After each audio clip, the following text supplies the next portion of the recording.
Génor TV, Shana Kitoko. Image na yo na monde entier balelango makasi.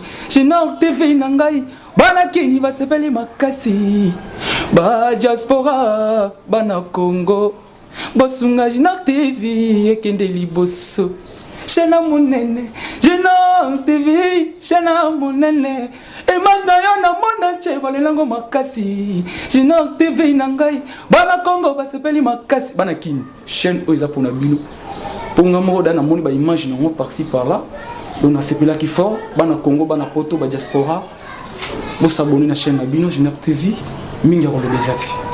Boki eza Génor TV, vous s'abonner massivement, vous soutenir Génor TV, vous soutenir sous manager d'Abisso Franck Ojivadol il est pour naba initiative. Génor TV.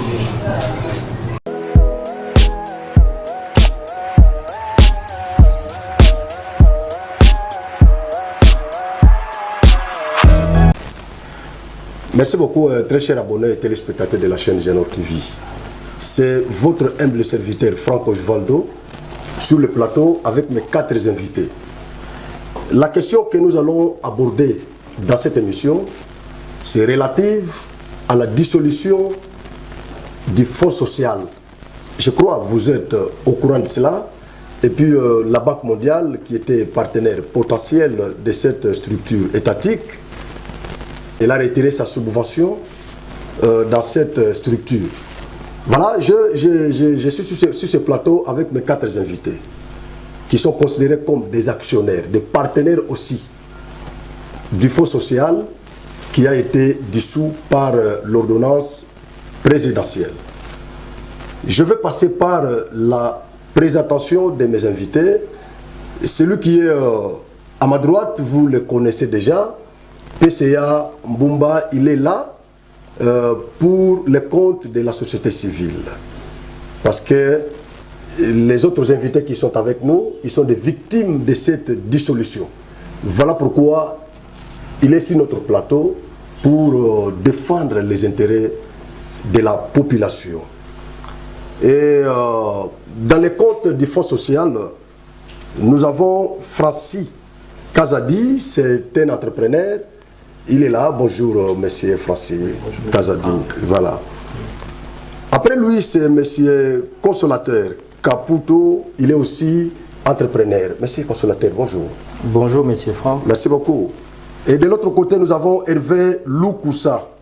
Il est DPO du Fonds social. Bonjour, monsieur Loukoussa. Bonjour, monsieur Franck. Merci beaucoup. Avec eux, nous allons aborder cette question. Quelles sont les conséquences de cette dissolution? Est-ce qu'il y a-t-il des victimes de cette dissolution du Fonds social? Il y en a qui sont contents de cette dissolution, d'autres sont mécontents. Voilà pourquoi j'ai préféré inviter ces cadres, ces entrepreneurs et membres de la société civile pour qu'avec eux puissions aborder cette question qui ne fait que défrayer la chronique à RDC. Le Fonds social, c'est un établissement public à caractère social qui est doté de la personnalité juridique créée par l'ordonnance présidentielle. Et le président lui-même, il en est président d'honneur. Cette structure est mise sous sa haute autorité. Voilà donc, il avait le droit de la dissoudre parce que c'est lui qui avait pris l'ordonnance portant sa création. Avec mes invités, nous allons aborder cette question. Je commence avec M. Francis. Quelles sont les motivations de l'État? Qu'est-ce qui a motivé le gouvernement congolais de dissoudre cette structure qui a été créée par lui-même? Est-ce que vous pouvez regarder notre caméra et dire à nos téléspectateurs les motivations de l'État? Oui, M. Franck, merci pour la parole. Je vais tenter à répondre à cette question, mais c'était une question qui devrait être posée par quelqu'un du Fonds social. Du Fonds social. Moi, je ne travaille pas avec Fonds social, je ne suis pas un agent du Fonds social. Je suis un jeune entrepreneur. On gagne les marchés sur le Fonds social, on les exécute, on a aussi des dividendes. Donc c'est une question qui devrait être posée. Merci beaucoup. Mais vous êtes là dedans en tant que partenaire de l'État. Je pense que vous étiez au courant de cette dissolution. Vous avez à suivre quand même ce qui s'était passé entre le gouvernement congolais et la Banque mondiale qui a pu retirer sa subvention dans ses fonds sociaux. Mais au regard de tout ce que les gens ont évoqué, vous êtes mieux placé parce que vous êtes parmi les partenaires du gouvernement congolais dans ce cadre ici. Vous n'êtes pas au courant de la motivation du gouvernement congolais. Pourquoi le gouvernement est arrivé à dissoudre les fonds sociaux? Vous n'êtes pas au courant. Oui, c'est comme mais, merci beaucoup. Comme ça, je parle directement au DPO.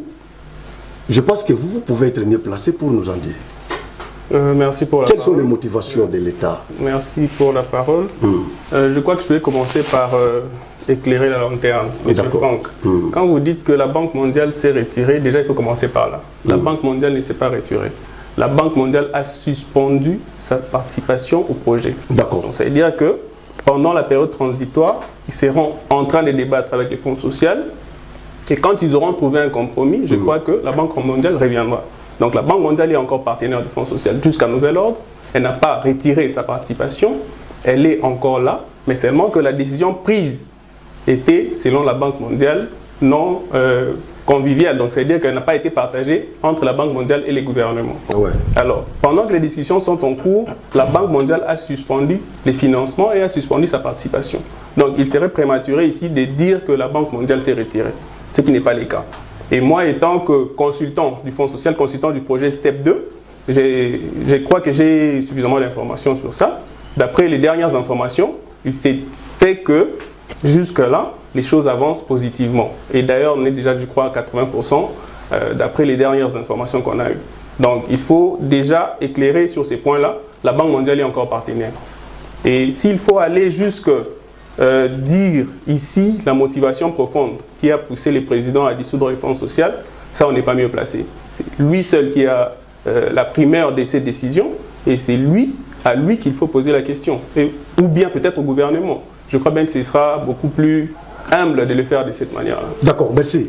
Je crois, à la suite des discussions du gouvernement congolais et la Banque mondiale, il y a eu un communiqué qui a été mis à la place publique par la cellule de communication de la présidence. La motivation qu'avait l'État congolais, c'était juste pour que ça soit conforme à la Constitution. Voilà, c'était ça, mais là, on ne sait pas, comme nous n'avons pas de juristes ici, je ne veux pas qu'on aborde cette question dans ce sens-là, parce que nous n'avons pas vraiment des juristes... Des avocats plutôt. Des avocats, voilà. Des avocats sur... Les juristes sont là. Les juristes sont là, mais nous n'avons pas des avocats qui peuvent nous faciliter la tâche. Voilà. Nous avons M.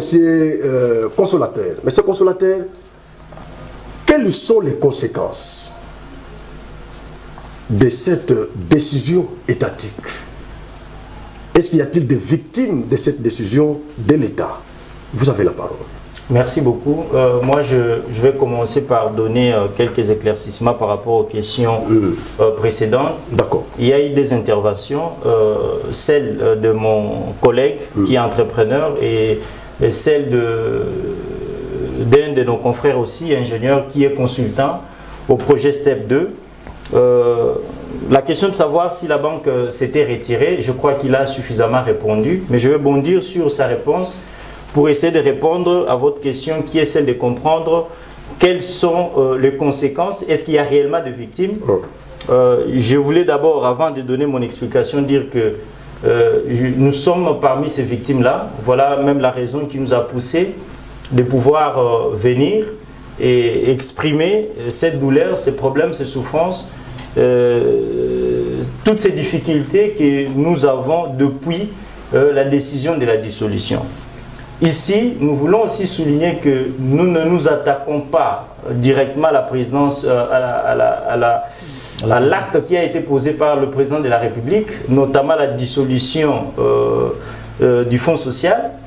Nous avons reçu des informations selon lesquelles que le Fonds social qui a été créé en 2002, suivant une ordonnance présidentielle, avait connu des petits soucis parce qu'en 2008, il y a un arrêté du ministre des tutelles qui avait expliqué ou qui avait institué le fonctionnement des entreprises publiques. Alors, le fonctionnement actuel du Fonds social était en déphasage avec la réglementation ou la loi du pays. Donc, ce n'était que normal que le Fonds social, qui est aussi une structure publique de l'État, puisse se conformer aux lois de l'État, donc à un des décrets qui a été publié ou émis par le ministre qui gère cette tutelle. Alors, le président de la République n'a fait que mettre en marche une démarche qui devait normalement faire en sorte que les choses soient régulières, que les choses se passent maintenant normalement et que le fonctionnement du Fonds social soit aussi normal comme toutes les autres institutions. Mais le problème arrive au moment de la décision. Le Fonds social bénéficiait de financement pour nous qui étions dans le projet STEP, qui était majoritairement, qui venait de la Banque mondiale. Et lorsque cette décision a été prise, nous avons tous constaté dans le réseau et sur les communications officielles de la Banque mondiale que la Banque mondiale n'était pas informée. Et suite à la décision qui a été prise, la Banque mondiale avait pris la décision de pouvoir suspendre son financement.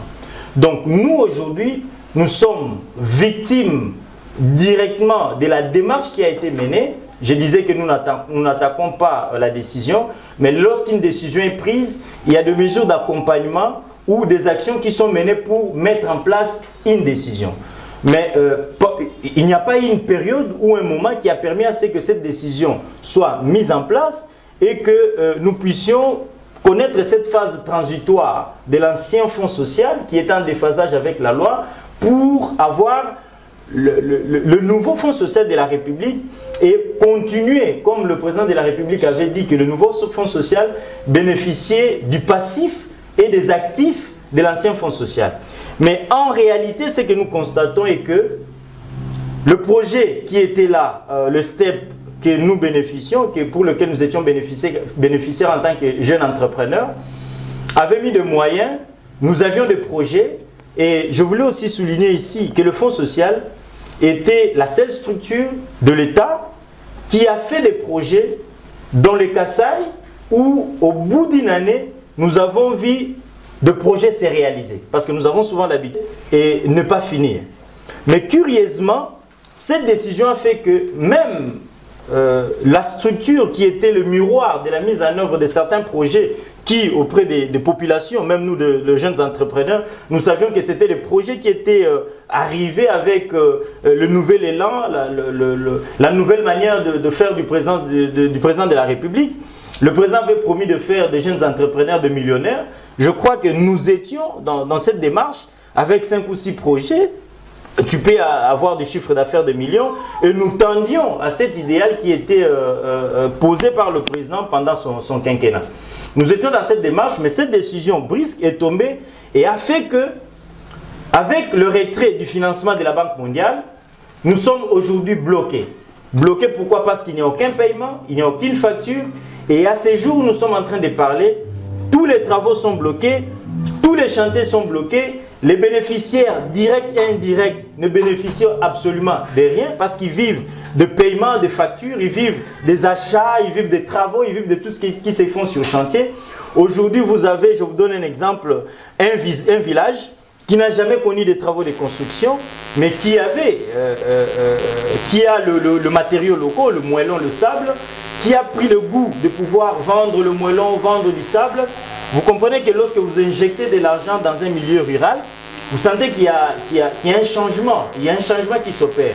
Et brusquement, être face à un arrêt des travaux, à une suspension, sans pour autant prévenir, en tout cas cette décision a créé beaucoup de dégâts. Et aujourd'hui, moi qui vous parle ici, je me présente parmi de milliers de jeunes entrepreneurs qui sont victimes aujourd'hui de la dissolution du Fonds social et surtout du retrait des fonds de la Banque mondiale dans le projet STEP 2.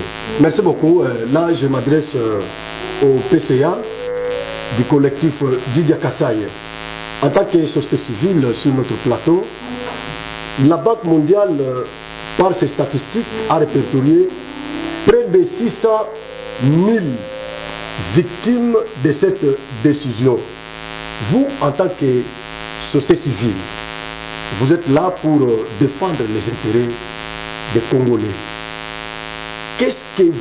Quelle est la procédure que vous pouvez amorcer pour que toutes ces victimes-là, de ces 6 provinces qui étaient ciblées, se retrouvent rétablies dans leurs droits? Vous avez la parole. Merci beaucoup, partenaire. Merci de m'avoir associé à ces grands débats. Merci aussi à nos co-débatteurs d'être là. Nous disons aussi merci à nos téléspectateurs qui nous suivront à travers votre chaîne. Bon, en fait, j'ai suivi religieusement nos 3 intervenants, nos 3 co-débatteurs. En fait, si vous sentez mieux, en eux, ils ne veulent pas s'ériger en rebelles. Donc ils ne forment pas une rébellion contre le président de la République, ni aussi contre la décision prise de dissoudre le fonds social. Mais sauf qu'ils veulent assez que le président de la République, comme d'abord garant de la nation et des bons fonctionnements des institutions en République démocratique du Congo, qu'il pas revenir à ces décisions, mais qu'ils comprennent leurs soucis.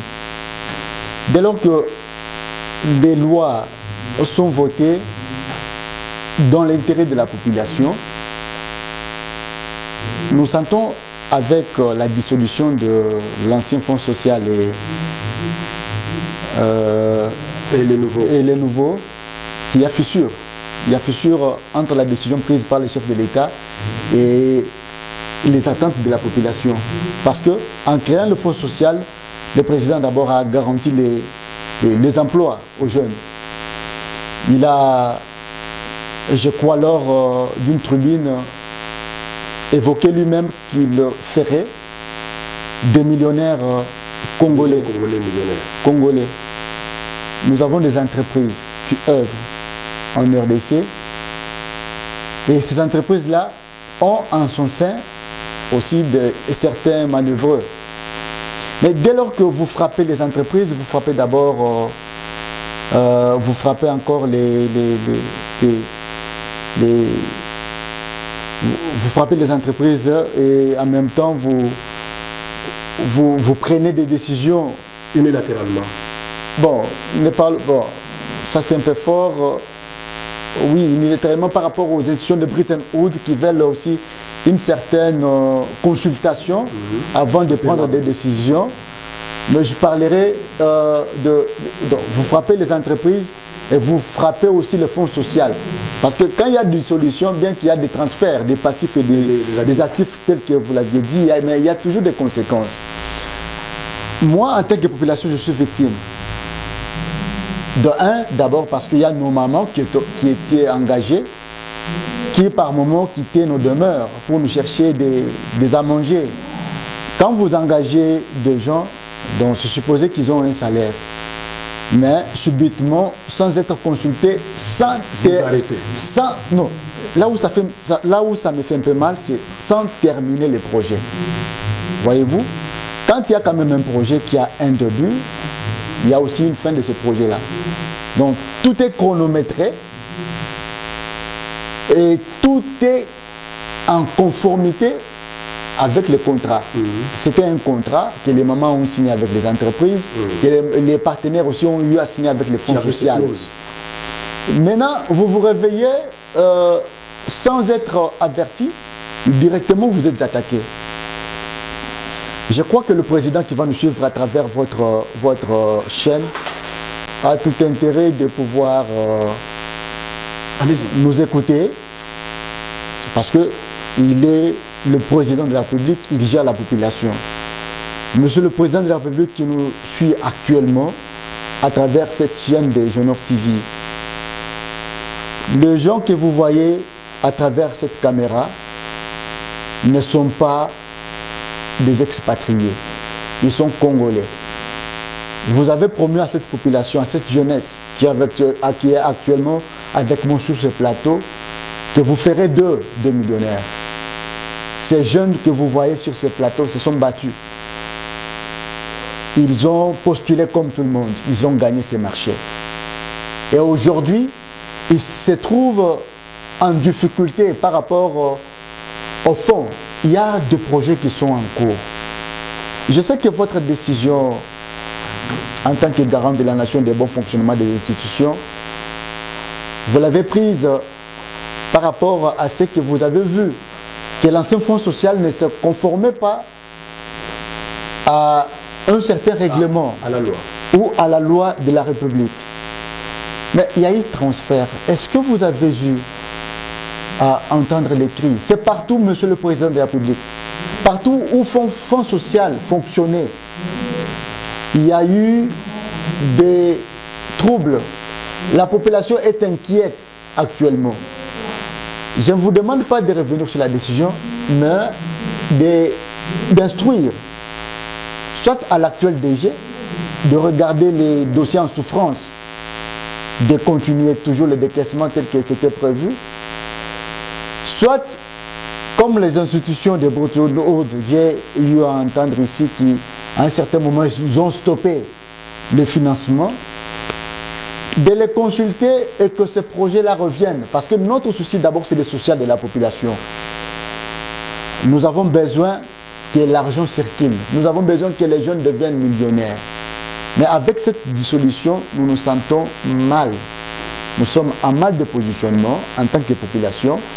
C'est pour cela, M. Franck, pour ne pas aller au-delà des minutes que vous m'aviez confiées, je demanderai au président de la République de faire grâce d'abord aux jeunes, d'instruire à l'actuel directeur des fonds sociaux de regarder les dossiers en souffrance. Qu'est-ce qui a été dit, qu'est-ce qui lui a été légué? Parce que c'est la création de fonds sociaux, ce n'est pas seulement la création des emplois, c'est aussi la prise en charge des vulnérables. Vous comprenez que maintenant, ces gens-là que vous avez à prendre en charge un moment, ils sont abandonnés. Ils sont actuellement abandonnés à leur triste sort. Donc ça, vous êtes en train, excusez-moi Monsieur le Président de la République, vous êtes en train de torturer votre propre population à laquelle vous avez juré de défendre ses intérêts et ses besoins. Donc je vous prierai à travers le ministre sectoriel, non seulement de revoir la décision, mais surtout de prendre en compte toutes les revendications faites sur ces plateaux de télévision. Merci beaucoup. Parce que vous avez adressé le message au président de la République, qui est l'autorité numéro 1 de cette structure. J'en profite pour lire les mémos qui a été adressé au président de la République par nos compatriotes de l'Est. Parce qu'il y en a parfois qui n'ont pas eu l'occasion de lire ces mémos, mais moi je vais en profiter pour faire la lecture. Vous allez m'excuser, là je m'adresse à nos téléspectateurs et au chef de l'État lui-même. Parfois il n'a pas eu le temps de lire ces mémos. République démocratique du Congo, regroupement des entreprises victimes, c'est-à-dire les victimes là répertoriées par cette institution de Bretton Woods. Donc la Banque mondiale, regroupement des entreprises victimes de la dissolution du fonds social de la RDC. Bon. On a transmis copie pour information à plusieurs autorités. Je ne veux pas aller là-bas, ça va nous prendre du temps. Objet, mémo adressé à son Excellence, Monsieur le Président de la République, suite à la dissolution du Fonds social de la République démocratique du Congo. Nous avons l'honneur de vous présenter nos compliments et vous adresser le présent mémorandum dont l'objet est repris en marge et vous en souhaitons bonne réception. En fait, nous sommes partenaires entrepreneurs du Fonds social de la République démocratique du Congo depuis l'utilisation de l'Est de la RDC pour la paix, STEP en sigle, projet qui avait pour objet d'améliorer l'accès aux moyens de subsistance et aux infrastructures socio-économiques dans les communautés vulnérables des 6 provinces de la RDC touchées des crises récurrentes, dont les conflits chroniques, la fragilité, la prévalence de la violence et les déplacements forcés par la réhabilitation et la reconstruction des infrastructures économiques et sociales communautaires qui favoriseraient la création des revenus et des emplois dans les milieux ruraux et urbains. Fort malheureusement, pour nous d'apprendre sous votre propre initiative, en date du 4 mai 2023, à travers les médias, une ordonnance sur la dissolution du Fonds social de la République et la création d'un nouveau Fonds social de la République démocratique du Congo avec des compétences plus larges. C'est-à-dire en fusionnant les missions du Fonds social de la RDC avec celles de la cellule d'appui au programme d'urgence intégré de développement communautaire. Alors que plusieurs partenaires liés à ces projets avec des contrats de construction, soit des écoles ou centres de santé. Certaines constructions étaient en phase préliminaire et d'autres en phase moyenne ou soit finale. Cette restriction et nomination de nouveaux animateurs au sein du Fonds social de la RDC que nous saluons ont entraîné l'interruption de nos activités dans le cadre du dit projet dans les 6 provinces, en l'occurrence Nord Kivu, Sud Kivu, Ituri, Kasai, Nord Ubangi et le Sud Ubangi. Cela crée un déséquilibre non pas seulement aux bénéficiaires mais également aux entrepreneurs qui sont sur ces plateaux. Les entrepreneurs de petites et moyennes entreprises que vous avez promis soutenir afin qu'ils deviennent des millionnaires, ce que Société Civile vient d'évoquer ici. Ainsi, nos différents chantiers, après blocage d'ordre financier des entrepreneurs qui ont investi et introduit les factures pour remboursement, ces derniers souffrent de leur traitement et comme conséquence, à ce jour, certains ouvrages sont menacés par les habitants qui nous ont permis d'atteindre les niveaux actuels. Augmentation du banditisme qui occasionne les vols des matériaux à stock, les kidnappings par les groupes locaux recrutés pour accompagner les projets de nos techniciens. Ces derniers exigent leur solde comme condition avant de libérer les personnes kidnappées. À cet effet, réunis en cette date, 7 juin 2023, nous, entrepreneurs du Fonds social de la RDC, dans les 6 provinces de la RDC, Nord Kivu, Sud Kivu, Ituri et Consort, pour demander aux autorités politico-administratives ainsi qu'à la Banque mondiale ce qui suit. Au gouvernement congolais, sécuriser les ouvrages en construction qui aujourd'hui sont menacés de destruction par les techniciens.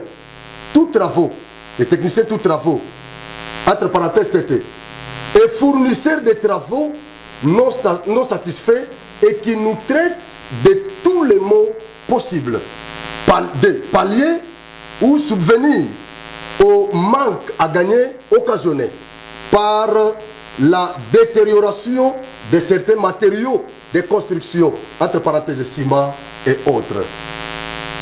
Protéger nos techniciens sur les différents sites menacés par les bénéficiaires. 2.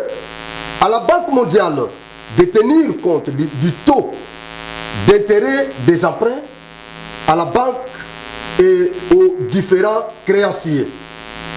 De payer dans les meilleurs délais nos factures, parachever les contrats signés avant la dissolution en payant toutes les factures en souffrance, mais aussi évaluer les travaux sur terrain afin de gérer cas par cas en tenant compte des intérêts moratoires occasionnés par la dissolution du Fonds social de la RDC. Procéder à la remise technique et provisoire des ouvrages conformément aux clauses du contrat avant la dissolution, nous laisser sans information, c'est nous embourber dans les situations beaucoup plus difficiles qui risqueraient de créer des pertes en vies humaines. De certains entrepreneurs qui sont bloqués dans les localités où se déroulent des activités. Ces entrepreneurs ne peuvent pas bouger de ces entités tant qu'ils n'ont pas résolu les problèmes avec les créanciers. Ainsi, Excellence, Monsieur le Président de la République, chef de l'État, nous implorons votre implication personnelle dans cette crise si délicate qui nous met dans une situation non confortable en nous mettant dans nos droits les plus légitimes, dans l'espoir d'une suite satisfaisante émanant de votre compétence. Nous vous prions d'agréer, Monsieur le Président, le chef de l'État, l'expression de nos sentiments patriotiques, de très hautes considérations et de remerciements anticipés, lu et signé par les entrepreneurs repris sur la liste en annexe. Voilà. Je crois que vous avez suivi la lecture de ces mémorandums de ces entrepreneurs, les partenaires de l'État. Voilà, je vais m'adresser à vous, Monsieur François.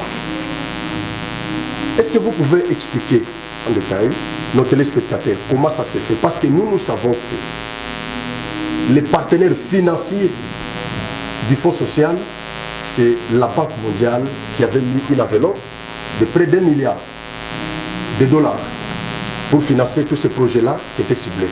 À partir de quel moment vous vous retrouvez là, comme des partenaires, vous arrivez même à vous endetter auprès des banques pour investir aussi là-bas? Comment ça se passe entre vous, les entrepreneurs, et le Fonds social qui est une structure étatique soutenue par la Banque mondiale?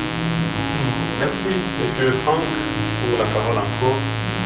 Comme je disais, nous sommes des entreprises.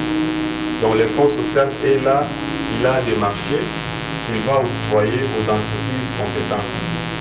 Celles qui ont la compétence, ils gagnent des marchés. Celles qui n'ont pas la compétence, ils perdent. C'est comme ça que nous, on avait reçu les marchés de construire des écoles ainsi que des centres de santé. Et ces projets-là, ils en cours. On a signé un contrat avec l'ancien Fonds social Bissou pour construire des écoles ainsi que des centres de santé. Pendant qu'on est en train de construire, comme c'est un marché que nous on a reçu, nous devons nous dépasser pour avoir suffisamment de financement à effectuer ces travaux-là. Et des fois, on nous exige de financer nos travaux à hauteur de 40%. Je peux citer l'exemple. Si vous avez un marché de 140 000, on vous dit de financer à telle hauteur. Donc nous sommes endettés à des banques, on a pris des crédits pour commencer à travailler dans l'idée d'avoir les dividendes et payer ces crédits-là. Mais pendant qu'on est en train de travailler, il y a eu arrêt. Et cette frustration, il n'est pas seulement chez nous, les entreprises, elle est aussi parmi les agents du Fonds social qui n'ont pas ce courage d'aborder la question. Parce que peut-être la tutelle pourrait leur compliquer plus tard. La frustration n'est pas seulement chez les agents du Fonds social, il y a aussi même les mamans qui travaillent dans ce qu'on dit les timons, les mamans qui balayent la poussière, les jeunes garçons avec, qui font les cantonnages. Ils ont aussi cette frustration-là parce que souvent avec l'ancien Fonds social, c'était chaque levain, on leur fait leurs 120 000 francs chaque mois. Avec cet arrêt, personne ne sait quoi faire. Donc c'est un peu ça. Merci beaucoup, Monsieur Consolateur. Je reviens vers vous. Mais la Banque mondiale, on nous a dit par ces communiqués de la cellule de la présidence qu'ils étaient en concertation dans les pourparlers avec le gouvernement congolais pour dissiper les malentendus. Parce que les opposants, nous sommes à RDC, nous avons le pouvoir. Et l'opposition, comme dans toute démocratie qui se respecte, les opposants avaient récupéré cette question-là pour applaudir la suspension financière de la Banque mondiale, dans ces cas. Après leur tractation pour parler, ils ont mis la place publique un communiqué final. Mais les communiqués étaient mis à la place publique par le gouvernement. Jusque-là, nous n'avons pas encore suivi, à moins que je me trompe, la déclaration de la Banque mondiale pour corroborer les communiqués de la présidence. Est-ce que la Banque mondiale est d'accord? Est-ce que la Banque mondiale est vraiment prête de continuer à évoluer avec les gouvernements dans ces cadres? Merci pour la question. Je pense que à cette question, je vais répondre pour ce qui me concerne en tant que Congolais. Je pense que dans une négociation où notre État, un État souverain, échange avec des partenaires du Bretton Woods, nous en tant que Congolais, malgré ce que nous sommes en train de connaître, nous ne pouvons que nous aligner derrière l'État et accompagner l'État, surtout pour que l'État prenne les meilleures décisions, pour que cela ne nuise pas à sa population, parce que nous sommes mal entendus. Bien sûr qu'il y a un communiqué sorti de la présidence de la République pour dire que ce malentendu a été dissipé. On a expliqué aux gens les raisons pour lesquelles on est arrivé à la dissolution du Fonds social. Mais les conséquences qui en découlent n'ont pas trouvé solution à cette dissipation de malentendus. Ça signifie que c'était une communication simple qui expliquait aux gens que tout va bien, mais en réalité, nous, tout ne va pas bien. Ouais. J'aimerais, M. Franck, vous dire que nous sommes aujourd'hui sur une échelle de souffrance où, dans ce triangle-là, nous nous retrouvons peut-être sur le bas de l'échelle. Mais il y a la population. Nous sommes un échantillon. Vous avez lu un mémo qui vient de nos amis qui sont à l'Est. Ouais. Mais l'antenne de Fonds social, où il y a dans plusieurs provinces, maintenant je crois 5 provinces, avec l'ancien Fonds social, où ces antennes œuvraient. Donc aujourd'hui, il y a plus de 600 entrepreneurs, donc 600 jeunes Congolais qui souffrent. Et dans chaque entreprise, vous n'avez pas moins de 40 personnes qui participent. Et si vous prenez 600 multiplié par 40, vous pouvez vous-même évaluer le nombre de Congolais qui sont aujourd'hui en souffrance et qui aujourd'hui sont victimes de cette décision et pour qui la communication n'a rien arrangé. Il y a eu des échanges au niveau du gouvernement avec la Banque mondiale, mais ces échanges, selon les informations que nous avons reçues, devaient normalement amener à créer une période transitoire ou un comité transitoire qui devait permettre à ce que les négociations se passent entre la Banque mondiale et le pays, mais en attendant, le projet qui était mis en œuvre, les actions qui étaient engagées continuent parce que ces actions étaient au bénéfice de la population. Et cela était même à l'image de la bonne gouvernance du président de la République.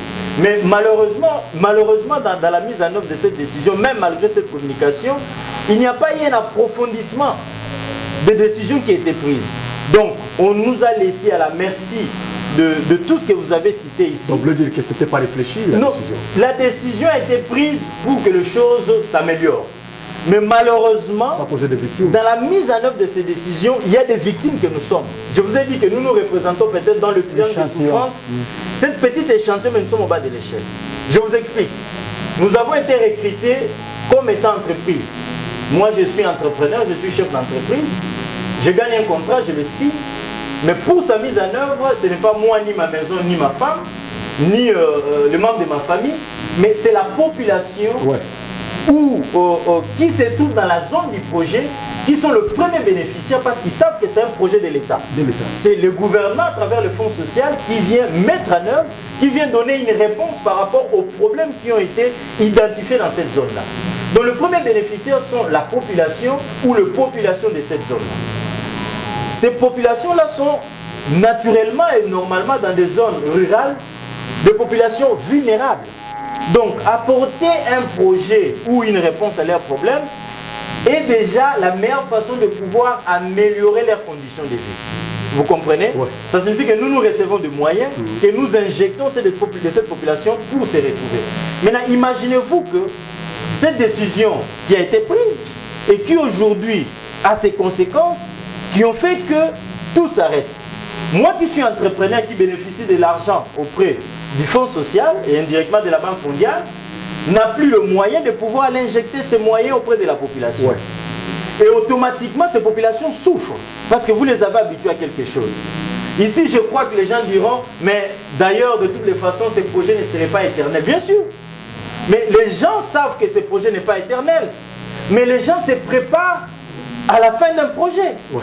Il y a des mécanismes qui sont pris pour permettre à ce que le projet arrive à sa fin, mais que les gens aussi soient satisfaits. Essaient de pouvoir faire des économies, de pouvoir s'adapter, de pouvoir prendre des dispositions qui leur permettront après de pouvoir se prendre en charge. Parce qu'ils se prenaient en charge après tout quand le projet n'était pas là. Mais le projet vient améliorer leurs conditions de vie.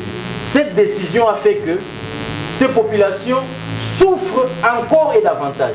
Parce que la majorité d'entre eux ont arrêté d'aller faire les champs, parce qu'ils étaient devenus des travailleurs sur le chantier. Ils ont arrêté de pouvoir aller, je ne sais pas moi, faire la chasse, parce qu'ils sont devenus des fournisseurs de matériaux locaux, le moellon, le sable, le gravier, tout ce qui va avec le bois et consorts.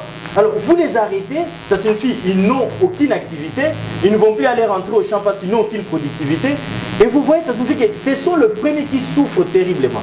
Et si nous prenons cet échantillon par rapport au nombre de projets qui sont initiés, vous comprendrez comme notre confrère de la société civile a dit, qu'on a torpillé sa propre population. Et je ne pense pas que le président qui est le garant de la nation peut prendre une décision qui arriverait à nuire à sa population. Donc aujourd'hui, il est question pour nous de pouvoir accélérer les mécanismes qui ont été mis en place pour négocier avec la Banque mondiale, mais aussi nous avons été rassurés par l'État, par le Fonds social qui représentait l'État. Vous savez, je vais ouvrir une grande parenthèse. Nous les jeunes, dans notre pays, on n'entreprenait pas. Pourquoi? Parce que personne ne faisait confiance à l'État.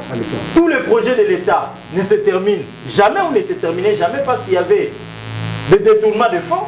Mais avec l'avènement du président de la République, avec l'installation de l'État de droit, nous étions sûrs, nous avons vu de preuves qui nous ont rassuré qu'aucun projet ne peut commencer sans se terminer. Nous avons pris des engagements avec les banques qui nous accompagnent pour que nous puissions faire ces projets dans le délai. Ça signifie ne pas attendre seulement le financement venant du Fonds social, mais prendre des engagements avec les banques qui nous financent, avec des fournisseurs pour que le projet soit exécuté dans les délais et que nous puissions être mieux cotés, mais que le Fonds social aussi soit mieux coté, mais au-delà de ça, que la population comprenne aussi qu'il y a une nouvelle manière de faire avec le président de la République. Mais malheureusement, nous prenons des engagements auprès des banquiers, auprès des fournisseurs locaux et d'autres fournisseurs au niveau des différentes villes. Cette décision vient nous court-circuiter et vient encore faire douter encore plus davantage nous les jeunes. C'est comme si l'entrepreneuriat n'est pas prévu pour la jeunesse congolaise. Comment on peut s'attendre à ce que les jeunes de ces pays se développent?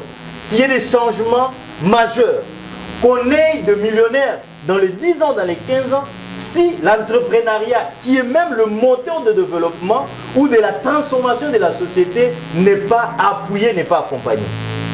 Nous pensons qu'il y a beaucoup d'éléments qui peuvent nous pousser à beaucoup dire sur ces plateaux, mais je crois que le mot que nous sommes en train de dire, peut-être que nous n'avons pas les mots par rapport à la souffrance que nous avons au fond de nous. Nous ne saurons pas dire exactement ce que nous voulons exprimer, mais qui comprennent dans notre communication qu'il y a un problème sérieux. La population souffre. J'aimerais passer un message. Moi, j'aimerais directement et indirectement dire au président de la République, à tous ceux qui entourent le président de la République, à nos élus locaux, à ceux qui représentent le président de la République dans les entités décentralisées qui sont les provinces, aux gouverneurs de province.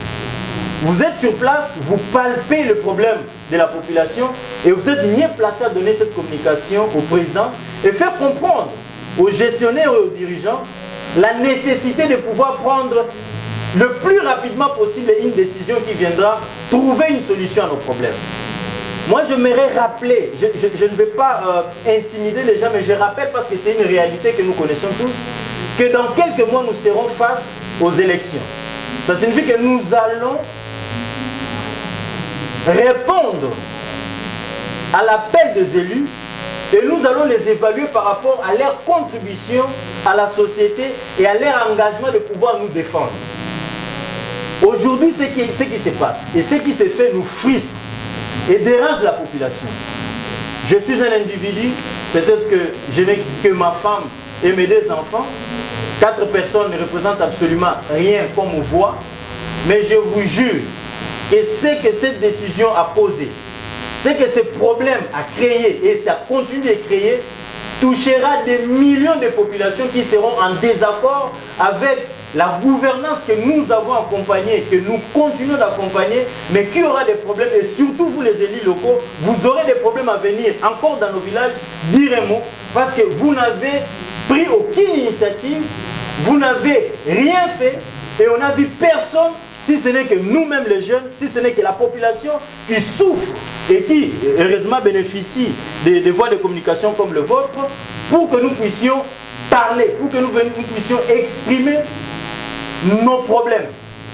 Si vous n'intervenez pas, sachez que vous allez vous attendre aux résultats qui seront le reflet de ce que vous avez été. Ça signifie des personnes incapables de pouvoir accompagner la population, de pouvoir soutenir vos élus, de pouvoir soutenir ceux qui vous ont envoyé à Kinshasa, de pouvoir accompagner la population pour lesquelles vous avez des responsabilités. Nous sommes 4 sur ces plateaux, mais derrière nous, il y a des milliers, des centaines de populations qui souffrent et nous implorons votre assistance pour faire quelque chose. D'accord, merci beaucoup. Très cher abonné, je pense vous sentez la douleur avec laquelle notre frère s'adresse au président ou aux autorités d'une manière synoptique. Il vient de vous dire que les 4 ici ne sont qu'un échantillon, c'est-à-dire derrière eux, il y a toute une foule de Congolais qui sont victimes de la décision du chef de l'État. Malgré la raison qui a été avancée de conformer cette structure à la Constitution, c'est pas mauvais, c'est bien bon. Mais quand une décision cause préjudice aux Congolais, parce que les lois sont prises pour résoudre les problèmes sociaux, quand il y a une nécessité sociale. Et là, nous sommes en face des victimes de cette décision du chef de l'État, qui peut être considérée dans une certaine mesure comme impopulaire. Voilà, je m'adresse à vous, Hervé. Hervé, DPO de cette structure. Vous êtes des partenaires, nous sommes là en face des partenaires de l'État congolais. Est-ce qu'il n'y a-t-il pas une clause qui prévoit une voie de sortie dans ces cas ici? La présidence ou le gouvernement prend une décision pour dissoudre la structure. Partenaires de l'État, les jeunes entrepreneurs qui travaillaient en collaboration avec Fonds social se retrouvent maintenant abandonnés. Malgré que la Banque mondiale a eu à discuter avec le gouvernement. Ils ont dissipé les malentendus. Mais là, nous sommes en face des victimes. Quelles sont les mesures qui peuvent être prises dans ces cas ici? Est-ce que dans votre contrat, parce qu'il s'agit là des contrats, dans ces contrats, il n'y a rien qui est prévu pour que, en cas de dissolution brutale comme ça, il y ait quand même des récompenses? N'y a-t-il pas? Merci pour la parole. Étant donné l'irréversibilité de la décision, je crois qu'ici déjà, pour préciser, je ne parle pas au nom du Fonds social. Je viens ici étant que victime de la décision. Et à mon humble avis, je crois bien que avant de prendre cette décision, il aurait fallu entreprendre des études pour essayer un peu d'apaiser les conséquences. Ce qui n'a pas été fait. C'est-à-dire qu'on a pris une décision sans pour autant mesurer les conséquences. Nous, on est sur terrain. Parce que moi, je suis contrôleur. Bon, si je dois le dire, DPO, c'est délégué à pied d'œuvre. C'est-à-dire qu'on est chargé de la mission de contrôle. On est sur terrain en permanence. Et ce que mon frère vient de dire est vraiment important. C'est-à-dire que la chaîne de cet argent-là est tellement longue et les derniers bénéficiaires, ce sont les villageois, si on peut le dire ainsi. Et c'est nous qui sommes attaqués parce que nous, on va sur terrain comme étant représentants du Fonds social. Ouais. Et ces villageois-là, oui, automatiquement représentants de l'État. Donc ces villageois-là ne nous visent que nous. Et cette décision est tombée, et jusque-là, depuis que cette décision a été prise, jusque-là, il n'y a aucune communication officielle. Aucune communication qui tend à dissiper les malentendus. À part les quelques communiqués qu'on a entendus de la présidence, mais sur terrain, ces bénéficiaires, Timo par exemple, nous des IDB, infrastructures de base, ils n'ont aucune information jusque-là. Et tous les jours, on reçoit des coups de fil des bénéficiaires. Tous les jours. Ouvriers et entrepreneurs et même les fournisseurs de matériaux. C'est tous les jours qu'on reçoit des appels. Et nous, à notre niveau, on n'a pas suffisamment d'informations sur ce qui se passe. Si ce qui est en train de se faire actuellement pouvait accélérer, ça nous aidera beaucoup. Parce que la vie de nos collègues en dépend. Il y a des ouvriers sur terrain, il y a des chefs de chantier sur terrain qui sont ingénieurs comme nous, qui sont pris en otage, comme venaient de le dire les communautés. C'est une réalité, c'est abandonné. Parce que quand il n'y a pas d'argent, eux ne savent pas vivre. Ils sont abandonnés au village sans moyens de subsistance. Pour eux, c'est vous le problème, ce n'est pas l'État. Ils ne comprennent pas tout ça. Ils ne peuvent pas comprendre, bon, c'est le président qui a pris une décision et voilà les conséquences. Ils ne comprennent pas tout ça. Pour eux, c'est nous qui étions sur le terrain, on leur a garanti le travail et on les a assurés qu'ils seront payés normalement. Arrivé à un certain moment, tout s'arrête brusquement et c'est sur nous que ça retombe, en premier lieu. Nous et les entrepreneurs et consorts. D'accord.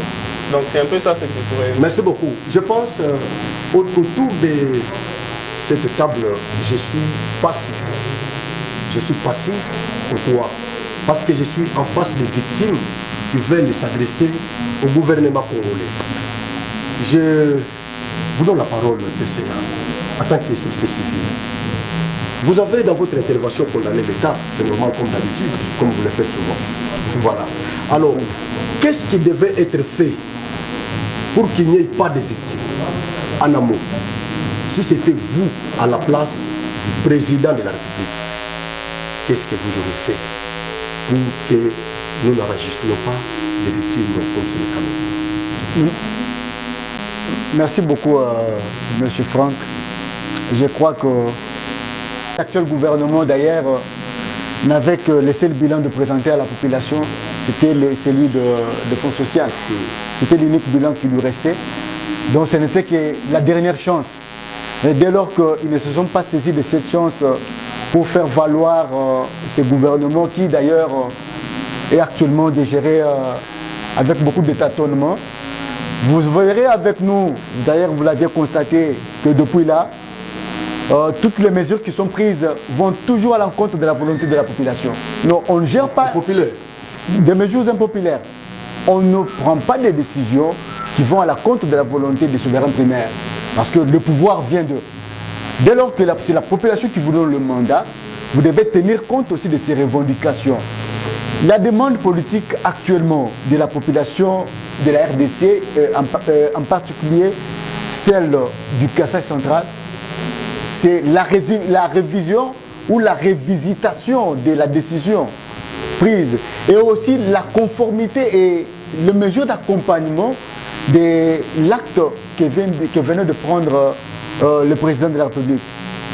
Vous savez, j'ai eu à les entendre mieux parce que moi je suis population et en tant que population, dans ma peau de la population, dans ma peau de souverain primaire, je me sens victime. Nous sommes victimes de la décision prise par les chefs de l'État sans pour autant en mesurer des conséquences. Il devait d'ailleurs y avoir certaines mesures d'accompagnement d'ailleurs. Si vous étiez à la place du président de la République, d'un côté vous avez une structure qui n'est pas conforme à la Constitution. De l'autre côté vous avez les jeunes entrepreneurs qui sont des partenaires du Fonds social, qui sont des victimes maintenant.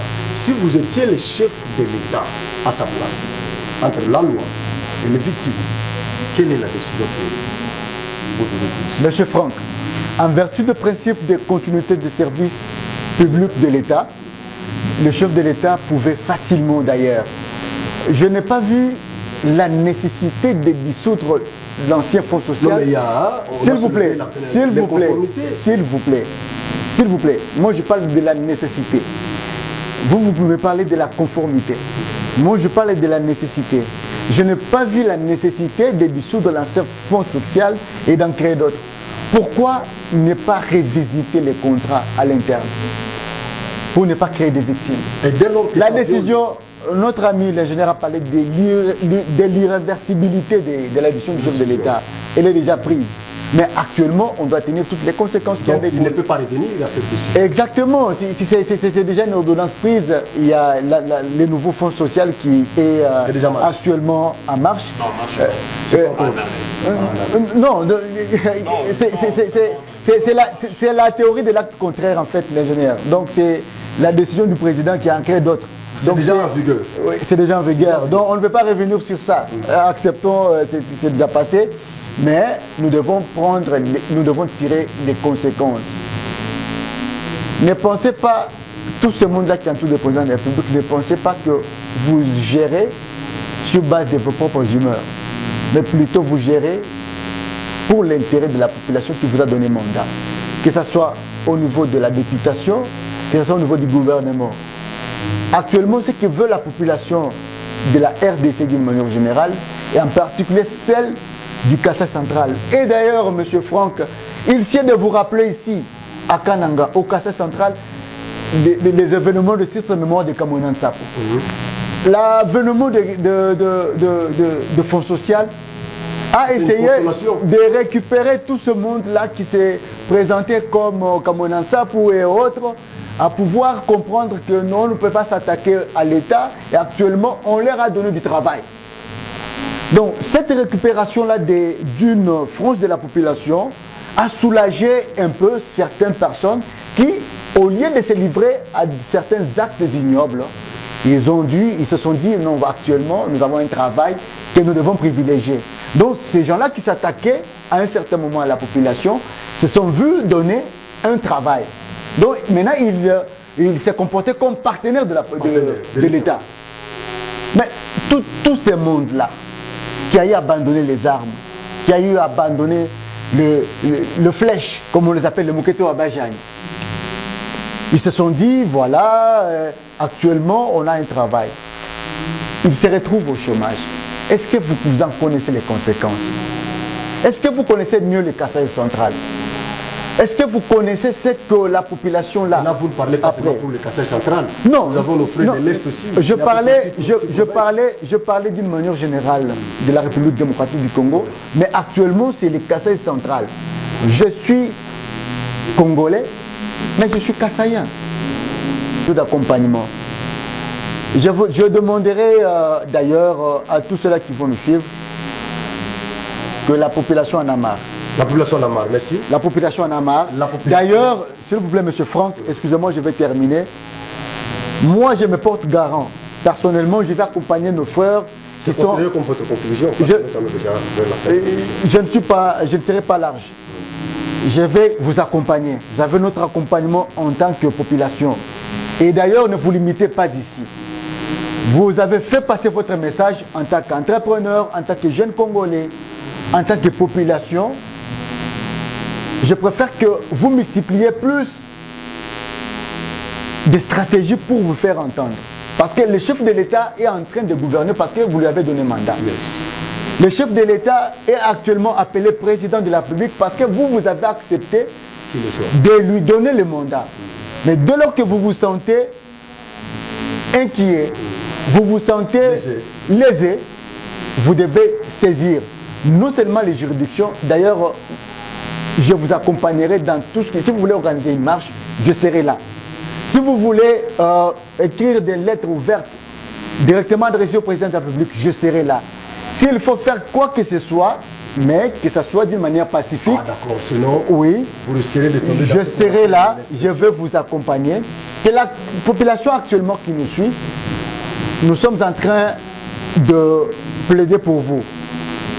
Je suis votre représentant sur ce plateau. Je veux plaider, je veux appuyer nos frères qui sont en face de moi et l'un qui est à mes côtés, de pouvoir trouver la solution. La solution serait le rétablissement de vos droits. Et vos droits, ce sont les dus. Vous avez travaillé, il y a eu arrêt subi de travaux. Nous préférons à ce que tout reprenne normalement. Même s'il y a des solutions ou pas, c'est le même l'État que nous avons à faire, c'est le même l'État qui est censé protéger la population. D'accord, merci beaucoup. Nous tendons déjà vers la fin de cette émission ici. Mais cette fois-ci, votre mot de la fin. Je pense que vous êtes parmi les victimes. Vous pouvez regarder notre caméra. Si vous avez un petit message à lancer au gouvernement congolais, faites-le maintenant. Parce que je crois qu'il y a des autorités qui nous suivent pendant que nous réalisons cette émission ici. Mon mot de la fin, c'est la frustration. Donc je ne sais pas si le président aura ces messages, que le président revoit un peu ses décisions, si moyen il y a. Il faut peut-être un autre financement un peu rapidement pour soulager cette clé. Donc ça ne va pas. D'accord. D'accord, merci beaucoup. Ça ne va pas. Ça ne voit pas. Nous considérons ça comme ce mot de la fin. Monsieur consolateur, vous êtes consolateur. Est-ce que vous pouvez regarder vraiment notre caméra et adresser d'abord un message de consolation aux victimes qui sont derrière vous, qui sont offusquées par cette décision du président de la République? Merci beaucoup.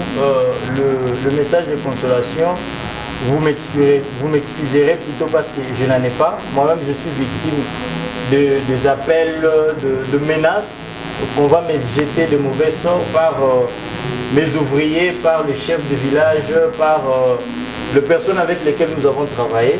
Donc ce que j'ai comme problème et difficulté m'empêche maintenant de pouvoir adresser un propos qui soulagerait quelqu'un aussi longtemps que moi-même. Je suis dans un état où je suis consumé intérieurement. Nous avons entendu que le gouvernement avait pris une mesure selon laquelle le ministère des Finances décaisserait les fonds pour permettre à ce que les travaux continuent. Et qu'on attendait le retour du ministre des Finances qui avait accompagné le président en Chine. Nous pensons qu'il y a cela plus de 2 semaines, depuis que le ministre est rentré, 3 semaines même. Depuis qu'il est saisi. Depuis qu'il devait rentrer pour autoriser le financement, c'est ce qui nous a été rapporté. Mais 3 semaines se sont écoulées et maintenant 1 mois, nous ne sentons absolument rien. Nous vous prions de pouvoir prendre la bonne décision pour soulager le problème de la population que nous sommes et aussi des victimes que nous représentons. D'accord, merci beaucoup. Le dernier mot, c'est trouvez-nous la solution et que nous puissions continuer avec un bel élan. Trouvez-nous la solution. Trouvez-nous la solution. Hervé Loukoussa, votre dernier mot. Je sais que vous êtes aussi choqué. Vous n'avez pas comme votre co-débatteur en face. Vous n'avez pas le courage d'adresser un message de consolation aux autres victimes. Mais le dernier mot, si vous avez un message adressé au gouvernement congolais, regardez notre caméra là-bas. Étant tous victimes de cette décision, je crois qu'ici je vais me porter comme le porteur de la voix de toutes ces victimes sur terrain, parce que nous avons vécu sur terrain pendant tout ce temps. On a été avec eux jour et nuit. Nous avons vraiment vu cette frustration en leur sein. Mais je crois bien qu'ici, il essaie d'interpeller le gouvernement et le président de la République. Parce qu'à l'allure où vont les choses, ces bénéficiaires ont en main le dépôt des entreprises. C'est-à-dire que ciment, tôle, tout ce qu'il y a comme matériaux, ce sont eux qui gardent ces matériaux. Pendant que les conséquences ne sont pas encore graves, je crois qu'il est temps de prendre des mesures pour dissiper tous ces malentendus et répondre avec les activités. Parce que la population ne jure que par les pillages des dépôts de tous les matériaux stockés dans les dépôts. Et si on arrivait à cet état de choses, je crois qu'on va revenir encore plus en arrière. Parce que là, il faudrait reprendre tout à zéro. Parce que si les dépôts sont pillés, c'est tout qui reprend à zéro. Un entrepreneur ne va pas vouloir perdre à cause d'une décision qui a été prise à la va-vite. Donc j'interpelle le président de la République, j'interpelle le gouvernement de faire en sorte que même nous, qui sommes encore sous pression de la population, de nous garantir une certaine sécurité en prenant à bras les corps cette mesure et dissiper ces malentendus. D'accord, merci beaucoup. Nous sommes arrivés à la fin de cette émission ici. Personnellement, je m'adresse aux députés, les élus du peuple. Vous êtes là parce qu'il y a un contrat social qui vous lie avec cette population. Nous sommes dans une démocratie représentative. Vous êtes là pour nous représenter, les honorables. Ici, nous ne vous demandons pas de venir exécuter un projet ici pour construire les routes, les infrastructures. Mais là, nous adressons ce message honorable de prendre en considération les desiderata de ces Congolais qui sont autour de cette table. Derrière eux, il y a encore beaucoup, il y a toute une marée humaine de Congolais qui sont des victimes de cette décision du président de la République. Je sais que c'est un président chrétien animé d'un bon cœur, d'un bon esprit, de bonne volonté. C'est un humain. Il a toujours écouté les doléances des Congolais. Cher président, je m'adresse à vous. Il n'y a que vous et les députés qui avaient les mandats électifs. Vous êtes là parce qu'il y a un contrat social avec ces Congolais ici. Nous tendons vers les élections. Prenez en compte les réclamations de ces victimes de votre décision, s'il vous plaît. Merci, nous sommes arrivés à la fin. Et je vais vous demander de me faciliter la tâche de m'amener là où il y a d'autres victimes. Les autres citoyens lambda qui n'ont pas parfois l'occasion de venir ici. Merci beaucoup. Nous sommes arrivés à la fin de notre émission. Je vous demanderai de partager encore massivement les liens de cette émission ici. Merci et à la prochaine. Merci beaucoup.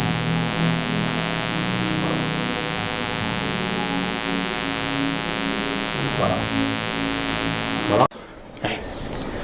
Genok TV, Shana Kitoko.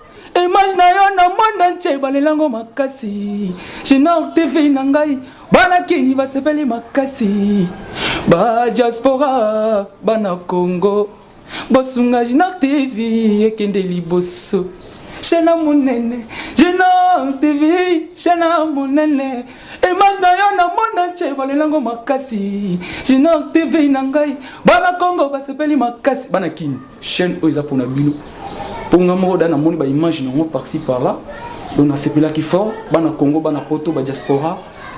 Bo s'abonner na chaîne na bino Genok TV mingi ko lobezati. Boki eza Genok TV. Bo s'abonner massivement, bo soutenir Genok TV, bo soutenir sous Manadia Dabiso Franck Ojivadol il est pour naba initiative. Genok TV.